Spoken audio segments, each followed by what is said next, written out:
Shalom, selamat pagi jemaat Tuhan dimanapun berada. Puji syukur kembali kita dipertemukan dalam Renungan Harian Toraya edisi Senin 22 Agustus 2022. Sebelum kita melakukan aktivitas kita akan merenungkan kebenaran firman Tuhan. Namun sebelum itu, mari kita satu dalam doa, kita berdoa. Puji syukur kami haturkan kepadamu Tuhan, karena luar biasa kasih dan penyertaan-Mu terhadap kami. Dan di saat ini kami akan merenungkan kebenaran firman-Mu. Tuhan bantu kami agar kami dimampukan memahami firman-Mu. Terpujilah Kristus, amin. Pembacaan kita pada saat ini terambil dari Yeremia pasal 7 ayat 1-15.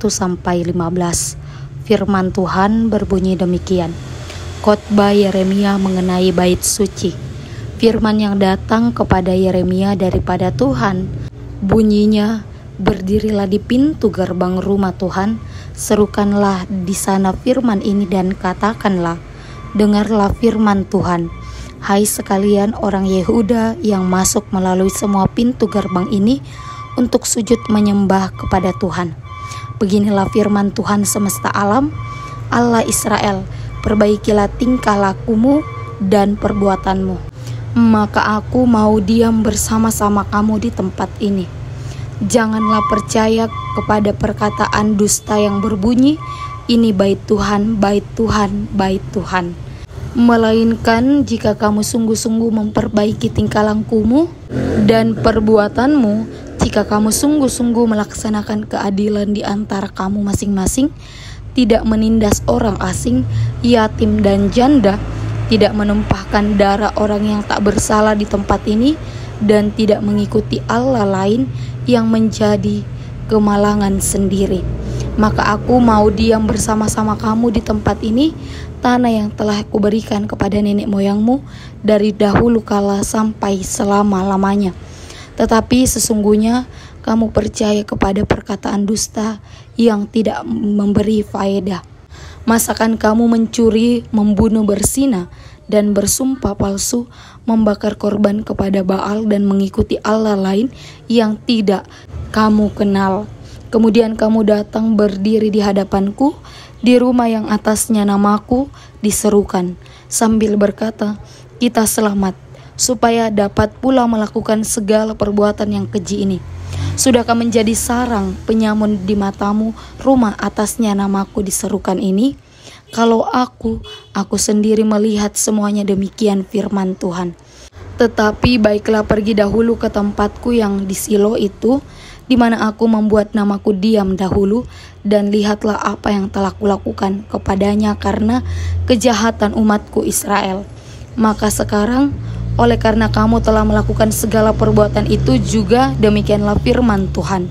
Dan oleh karena kamu tidak mau mendengarkan, sekalipun aku berbicara kepadamu terus-menerus, dan kamu tidak mau menjawab sekalipun aku berseru kepadamu, karena itulah kepada rumah yang atasnya namaku diserukan dan yang kamu andalkan itu, dan kepada tempat yang telah kuberikan kepadamu dan kepada nenek moyangmu itu, akan kulakukan seperti yang telah kulakukan kepada Silo. Aku akan melemparkan kamu dari hadapanku seperti semua saudaramu, yakni seluruh keturunan Efraim, tempat kulemparkan. Amin. Jemaat Tuhan yang terkasih, tema perenungan kita pada saat ini ialah dengarkanlah perintah Tuhan. Bapak Ibu yang terkasih, di sebagian gereja masa kini, jemaat disambut oleh penerima tamu sebelum memasuki rumah ibadah. Tentu saja disambut dengan jabatan tangan dan senyuman manis. Nah, dalam perikop ini Yeremia mendapat perintah Tuhan untuk menyambut jemaat yang datang ke rumah Tuhan untuk beribadah. Namun bukan untuk menyambut dengan senyuman dan jabatan tangan, melainkan dengan teguran dan janji. Teguran apa yang disampaikan sang nabi? Umat hendaknya tidak berasumsi bahwa keberadaan bait Allah menjadi keselamatan mereka meski mereka berbuat dosa. Dosa apa sajakah yang mereka lakukan? Dosa berkaitan relasi dengan sesama Tuhan. Nah, dalam relasi dengan sesama, umat telah berlaku tidak adil, menindas orang asing, yatim, dan janda. Mereka juga menghukum orang yang tidak bersalah. Selain itu mereka mencuri, membunuh, berzina, dan memberi kesaksian dusta. Nah, dalam relasi dengan Tuhan, mereka telah menyimpang dan menyembah Allah lain, mempersembahkan kurban kepada Baal dan menyembah dewa-dewa asing. Parahnya, meskipun melakukan dosa-dosa itu, umat merasa aman-aman saja bila telah masuk ke bait Allah dan melakukan ritual ibadah. Mereka beranggap bahwa dengan melakukan semua itu Allah akan mengampuni mereka. Setelah itu mereka bisa melakukan dosa lagi. Datang ke bait Allah menjadi tindakan yang seolah dapat memutihkan dosa dengan begitu saja. Siapapun yang mengajarkan ini benar-benar dusta, dan dusta ini mendapat ancaman hukuman yang sangat berat dari Tuhan. Namun sang nabi juga menyuarakan janji Tuhan, jika umat bertobat, Ia akan memberikan mereka tinggal di tanah itu.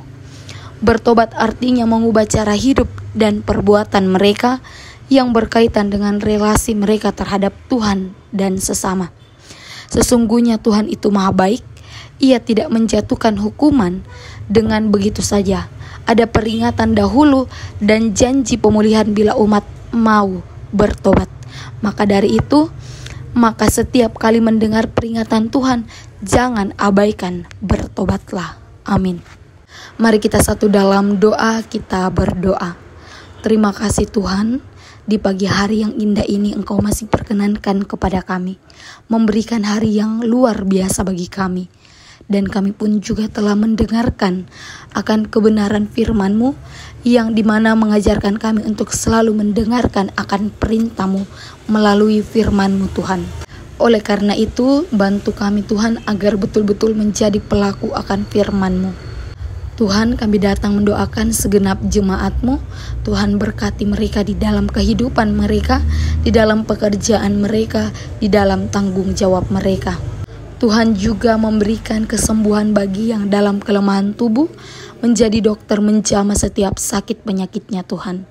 Ya Tuhan, di setiap pergumulan kehidupan kami juga menyerahkan ke dalam tangan-Mu. Ada juga ungkapan syukur Tuhan atas pertambahan usia terhadap jemaat-Mu yang senantiasa Engkau berkati ini Tuhan. Ini doa kami, ungkapan syukur kami, di dalam nama Yesus Kristus Tuhan dan Juru Selamat kami. Amin. Pergilah dan lakukanlah firman Tuhan dan terimalah berkat-Nya. Kiranya Allah mengasihani kita dan memberkati kita. Kiranya Ia menyinari kita dengan wajah-Nya. Amin. Selamat melanjutkan aktivitas kita. Tuhan Yesus memberkati. Shalom.